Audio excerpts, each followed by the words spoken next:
بسم اللہ الرحمن الرحیم۔ السلام علیکم ورحمۃ اللہ وبرکاتہ۔ عید الفطر سے پہلے مردے کیوں روتے ہیں؟ جن کا کوئی اپنا اگر فوت ہو چکا ہے تو ایک بار یہ ویڈیو ضرور دیکھیے۔ عید الفطر مسلمانوں کے لیے خوشی کا دن ہے، پھر مردے کیوں عید آنے پر روتے ہیں یہ جان کر آپ حیران رہ جائیں گے۔ شوال کا پہلا دن عید الفطر ہے۔ نبی کریم صلی اللہ علیہ وسلم نے اس دن کی فضیلت کے بارے میں فرمایا، جب شوال کا پہلا دن ہوتا ہے آسمانی منادی ندا دیتا ہے، اے مومنو اپنے تحفوں کی طرف دوڑ پڑو۔ امیر المومنین علی ابن ابی طالب رضی اللہ تعالیٰ عنہ نے عید الفطر کے خطبے میں ارشاد فرمایا، اے لوگوں، یہ دن وہ ہے جس میں نیک لوگ اپنا انعام حاصل کرتے ہیں اور برے لوگ نا امید اور مایوس ہوتے ہیں، اور اس دن کی قیامت کے دن کے ساتھ کافی شباہت ہوتی ہے۔ اس لیے گھر سے نکلتے وقت اس دن کو یاد کرو جس دن قبروں سے نکال کر خدا کی بارگاہ میں حاضر کیے جاؤ گے۔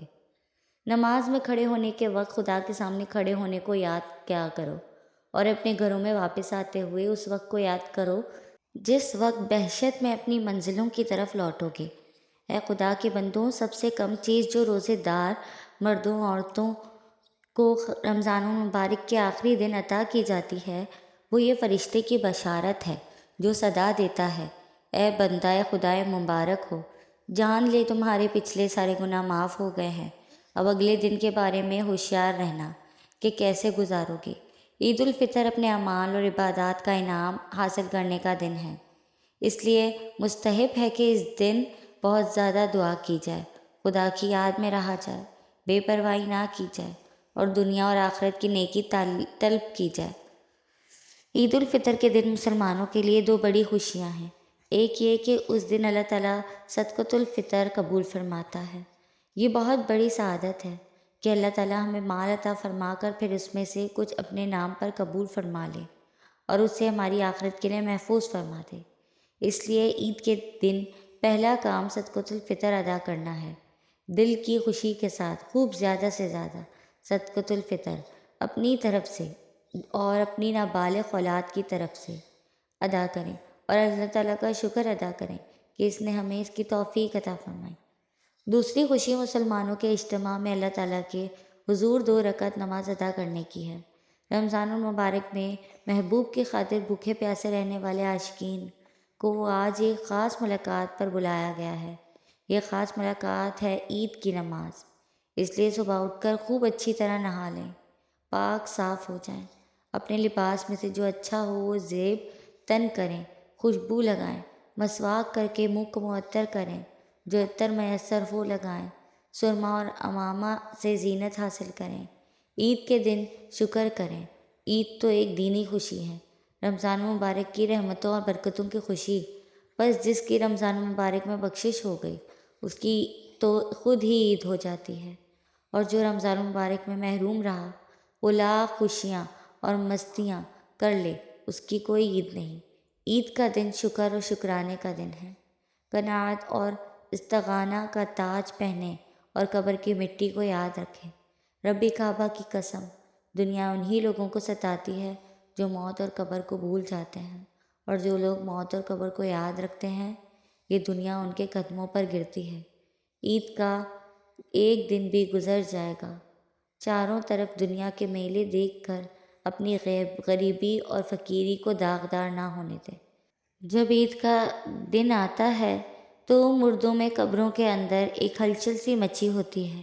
زمین کے اوپر جو ایک خوشی ہوتی ہے، عید کا دن ہوتا ہے، ایک بہت ہی مسرت مواقع ہوتا ہے، لیکن قبر کے اندر کا ماحول یہ ہوتا ہے کہ اللہ پاک جو عذاب رمضان میں ان پر سے اٹھاتا ہے وہ واپس نازل ہو جاتا ہے۔ جیسے آپ صلی اللہ علیہ وسلم نے فرمایا کہ جب رمضان کا چاند دیکھا جاتا ہے تو شیاطین کو جکڑ دیا جاتا ہے، ان کو قید کر دیا جاتا ہے، اور مردوں کے عذاب میں بھی اللہ تعالیٰ رمضان میں تخفیف فرماتا ہے۔ لیکن جب یہ رمضان کا مہینہ جاتا ہے اور جیسے ہی عید کا چاند نظر آتا ہے تو پھر اللہ تعالیٰ فرماتے ہیں کہ ان کو اس قید خانے سے نکال دیا جائے اور قید سے رہا کر دیا جائے، تو ان شیاطین کو آزاد کر دیا جاتا ہے۔ اور اسی کے ساتھ کچھ مردے ایسے ہوتے ہیں جن کے اوپر صرف رمضان بھر کے لیے عذاب میں تخفیف کی گئی تھی، اور رمضان ہی میں ان کے اوپر سے عذاب کو ہٹایا گیا تھا۔ تو جیسے ہی رمضان مکمل ہوتا ہے، عید کا چاند دیکھا جاتا ہے، تو ان کے اوپر عذاب کو پھر سے نافذ کر دیا جاتا ہے، یعنی کہ ان لوگوں کے عذاب میں جو تخفیف ہوئی ہوتی ہے، یہ سب رمضان کی برکت سے ہوتا ہے۔ تو جیسے ہی رمضان ختم ہوتا ہے تو ان کے اوپر عذاب پھر سے نافذ ہو جاتا ہے، اور جو سرکش شیاطین ہوتے ہیں، جو قید میں ہوتے ہیں، ان کو بھی چھوڑ دیا جاتا ہے۔ تو اللہ تعالیٰ نے اپنے محبوب صلی اللہ علیہ وسلم کے ذریعے سے عالم برزخ کی تمام باتیں جو ہم نہیں جانتے تھے وہ ہم کو بتا دیا۔ اسی وجہ سے عید کے موقع پر جب ہم خوشی منا رہے ہوں، جب ہمارے یہاں خوشی کا ایک ماحول ہو، تو اس وقت ہمیں اپنے مردوں کو یاد رکھنا چاہیے، اور ہمیں ان کے لیے سارے ثواب بھی کرنا چاہیے، اور ہمیں ان سے ایک نصیحت بھی حاصل کرنی چاہیے۔ وہ نصیحت یہ ہے کہ جب ہم خوش ہوں، ہماری خوشی کا موقع ہو، مسرت کا موقع ہو، تو ہمیں یہ سوچنا چاہیے کہ جو لوگ ہم سے جدا ہو گئے ہیں، وہ لوگ بھی کبھی ہماری طرح دنیا میں رہتے تھے، ہماری طرح کھانا کھاتے تھے، ہماری طرح ایک اچھی زندگی بسر کرتے تھے، لیکن موت نے انہیں اتنا بے بس کر دیا کہ آج وہ ہمارے ساتھ نہ ہی کسی خوشی میں شریک ہیں، اور نہ ہی وہ آج ہمارے ساتھ ہیں، اور نہ ہی انہیں عید کی خوشی کا کوئی موقع حاصل ہے، بلکہ آج وہ اپنی اپنی قبروں کے اندر سو رہے ہیں۔ کچھ لوگ ایسے ہیں جو قبروں میں سو رہے ہیں، کچھ لوگ ایسے ہیں جو قبروں میں رو رہے ہیں، یعنی کہ ان کے اوپر خطرناک کارروائی ہو رہی ہے۔ تو اس لیے ہم لوگوں کو جب بھی کوئی خوشی کا موقع آئے تو اس خوشی کے میں منہمک ہو کے ایسے بے توجہی نہیں برتنا ہے کہ ہم اپنی موت کو بھول جائیں۔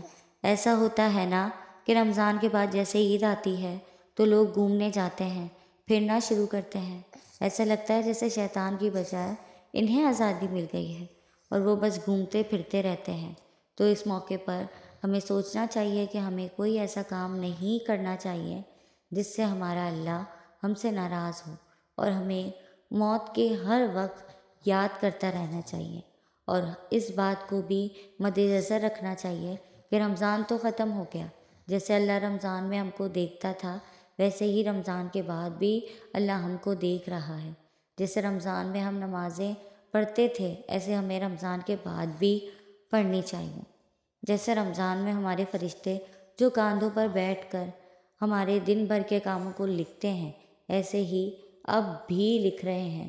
کہنے کا مقصد یہ ہے کہ جیسے رمضان میں ہم اعمال کرتے ہیں، ویسے ہی رمضان کے بعد بھی ہمیں کرنے چاہیے، تاکہ ہمارے اچھے اعمال کا پلڑا بھاری ہو جائے۔ ایک سوچ ہم لوگوں کو بنانا چاہیے کہ اگر ہم ہر خوشی غم میں مردوں کو یاد کریں گے، ان کو احسان ثواب کریں گے، تو ہمارے مرنے کے بعد ہمارے لیے بھی ایسا ہی معاملہ ہوگا، کیونکہ جیسا کرو گے ویسا ہی پاؤ گے۔ ہمیں ایسی موت نہ ملے کہ رمضان بھر تو سکون رہے، پھر اس کے بعد ہمارے اوپر عذاب کو نافذ کر دیا جائے، بلکہ ہم ایسی موت اللہ سے مانگیں کہ جب ہم قبر میں جائیں تو اللہ تبارک تعالیٰ خوش ہو رہا ہو، ہمارے اوپر کس طرح کا کوئی عذاب نافذ نہ کیا جائے۔ اللہ پاک سے دعا ہے کہ ہم سب کے گناہوں کو اللہ پاک معاف فرما دے اور ہم سب کی بخشش فرما دے۔ آمین ثم آمین۔ آپ کو میری ویڈیو پسند آئی ہو تو لائک، کمنٹ اور شیئر کر دیں، اور میرے چینل اسفا یوسف کو سبسکرائب کر دیں۔ جزاک اللہ۔